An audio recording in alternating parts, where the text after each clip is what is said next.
Hein? O que você tava falando com a sua mãe, né? Ela tava contando que tem uma amiguinha que fala totoso, né? É totoso. Mas não é totoso, né? É gostoso. E como que você fala? Você não fala, Jéssica, não fale totoso. Não, eu falo assim, ô Jéssica, tá muito gostoso? E daí ela fala, tá muito totoso. ah, mas totoso não acho legal falar. Você não explica isso pra ela? Totoso é assim, ó, eu falo assim, Jéssica, tá muito gostoso? E a Bia fala assim pra ela, tá muito gostoso? Ela fala, tá muito gostoso. É, totoso ou gostoso? Gostoso.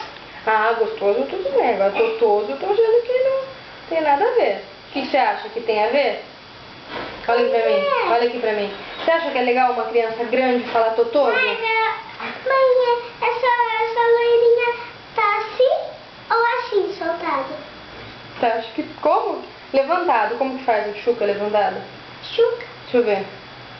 Duas. Faz assim? Você tá chuquinha? E parece a chuquinha.